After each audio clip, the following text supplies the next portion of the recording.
To my YouTube channel study for the competitive exam. हमने अपना chapter start किया हुआ है, थर्ड चैप्टर, जो कि हमारा क्वाड्रिलेटरल।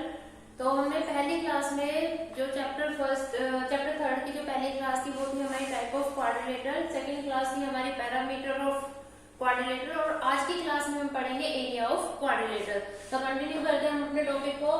तो पहला जो हमारा फिगर है, ठीक है, पहला फिगर जो है हमारा वो है रेक्टेंगल। ठीक है, तो रेक्टेंगल का एरिया हम कैसे फाइंड आउट कर सकते हैं? देखो, रेक्टेंगल में हमने प्रॉपर्टी में टाइप ऑफ ट्रायंगल और क्वाड्रिलेटरल में मैंने बताया था कि जो इसकी प्रॉपर्टी होती है अपोजिट साइड्स आर इक्वल। ठीक है, तो अपोजिट साइड्स आर इक्वल होती है इसमें, जैसे कि ये हमारी जो है लेंथ हो गई और ये ब्रेथ हो गई। तो इसके सीधे से मतलब इसका जो एरिया निकलेगा लेंथ इंटू ब्रेथ होगा। और हमेशा याद रखना जो एरिया की जो यूनिट होती है, एरिया की जो unit of area, unit of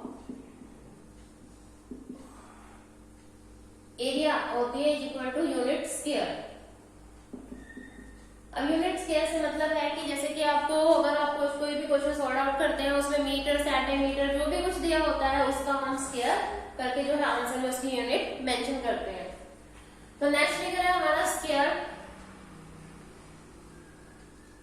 तो स्क्वायर का एरिया कैसे फाइंड आउट करेंगे हम?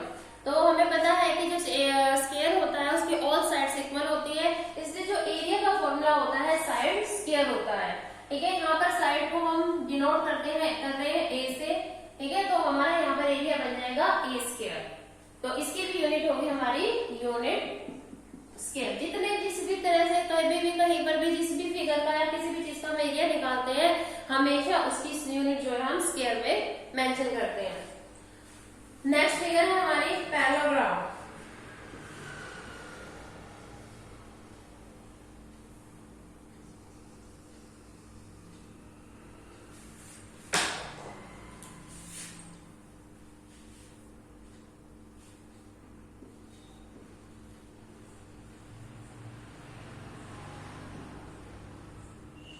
ठीक है, तो हमारी नेक्स्ट फिगर है पैरेललोग्राम। पैरेललोग्राम का जो एरिया फाइंड आउट करते हैं, पैरेललोग्राम में भी हमें पता है अपोजिट साइड्स इक्वल होती है।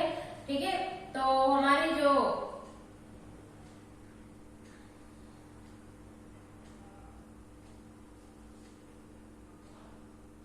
और ये एच। ठीक है, तो हम इसमें जो एरिया ऑफ पैरेललोग्राम निकालेंगे, एरिया ऑफ पैरेललोग्राम का जो एरिया फाइंड आउट करने का तरीका होता है हमारा बेस इंटू हाइट होता है। ठीक है, तो क्योंकि हम जो हमारा पैरेललोग्राम बनता है, पैरेललोग्राम में यहाँ पर हम जो बी और ई, जो बी और ई है हमारा एक परपेंडिकुलर होता है, सॉरी सी और ई, बी नहीं, सी और ई क्या है हमारा परपेंडिकुलर है।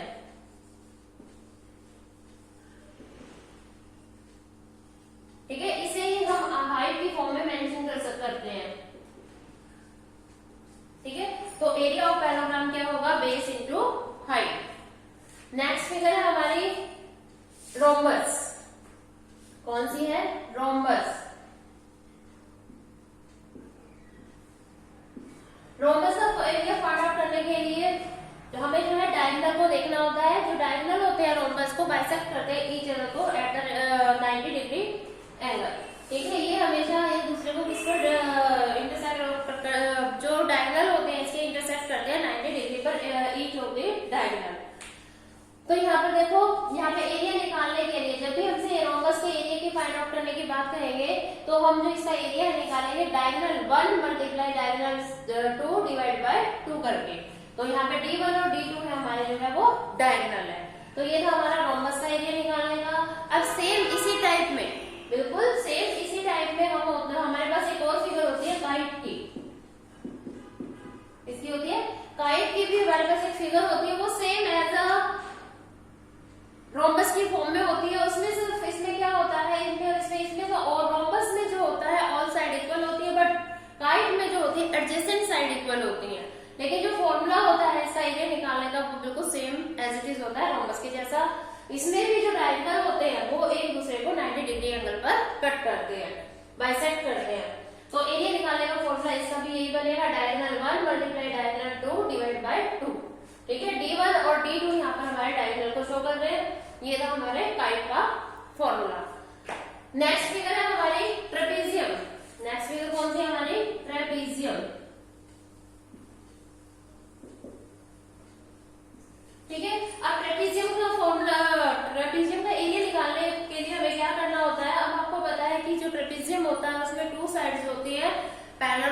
और टू साइड्स जो है नॉन पैरेलल होती हैं, ठीक है। तो इसमें एक लॉन्ग बेस होता है और एक शॉर्ट बेस होता है। तो इसके एरिया निकालने के लिए यहाँ पर भी एक एटीट्यूड डाला जाता है जिसका हमने नाम दिया ई। तो यहाँ पर भी एक एटीट्यूड या फिर कह सकते हैं परपेंडिकुलर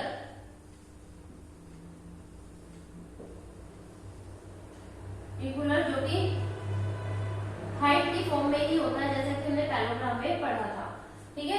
तो अब हमारा जो परपेंडिकुलर है वो क्या है, हमारा डी ई। तो अब इसका जो ट्रेपेजियम है इसके एरिया का फॉर्मूला बनेगा हमारा area is equal to half sum of two parallel line multiply height, ठीक है। तो हमारा फॉर्मूला क्या बनेगा, एरिया ऑफ ट्रेपेजियम का half multiply sum of two parallel line into में हाइट। अब यहाँ पे a जो है a प्लस बी जो लिखा है यहाँ पर 1/2 a प्लस बी इंटू में h। अब इनका मतलब क्या है, a का मतलब है लॉन्ग बेस, b का मतलब शॉर्ट बेस और h का मतलब हाइट। तो अब हमारा यहाँ पे ओवरऑल फॉर्मूला बनता है area is equal to half sum of two side into में हाइट। तो आज की क्लास में हम इतना ही करेंगे। अब इस क्लास में हमने एरिया ऑफ क्वाड्रिलेटरल पढ़ा। अब हमारा एक टॉपिक और है, उसके लिए हम नेक्स्ट वीडियो में बात करेंगे, जो कि हीरोन फॉर्मूला के ऊपर बात करेंगे। तो आज की वीडियो में इतना ही। बने रहे study for the competitive exam YouTube channel के साथ। Thanks for watching video. Thank you.